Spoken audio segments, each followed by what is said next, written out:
Action!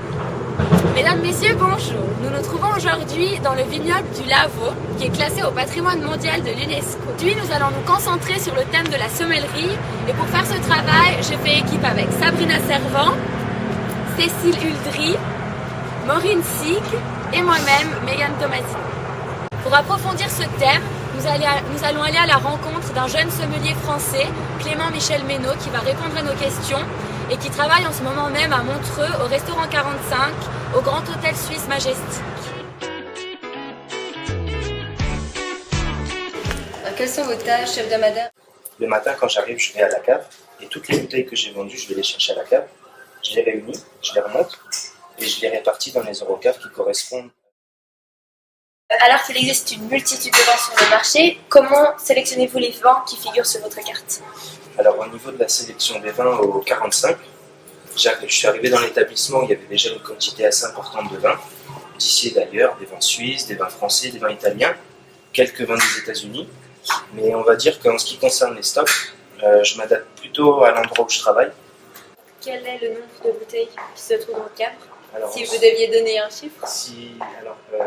Dans la carte des vins du Majestic, on a entre 500 et 600 références de vins.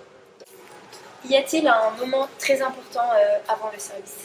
Alors ici au Majestic, on a l'habitude de prendre 10-15 minutes pour le briefing, avant-service toujours, que ce soit le midi ou le soir. Et c'est le moment pour moi où j'informe l'équipe, par exemple au niveau des stocks ou des livraisons. Alors à présent, à travers une petite mise en scène, nous allons observer quelle est la première approche du sommelier envers les clients. Bonjour mesdemoiselles. Bonjour. Est-ce que ce midi vous voulez patienter la carte avec une coupe de champagne? En ce moment on propose la cuvée apanage de chez Pommery, en blanc ou en rosé, avec la possibilité de mettre dans le fond de la coupe framboise ou fraise.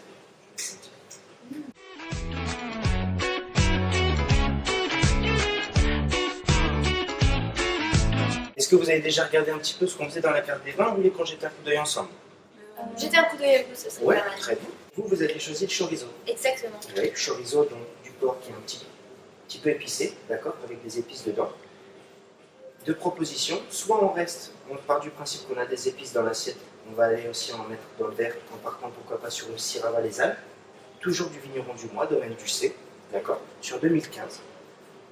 Ou alors, on va chercher plutôt le côté fruité sans chercher les épices, en allant chercher un cornalin qui est vraiment bien meilleur.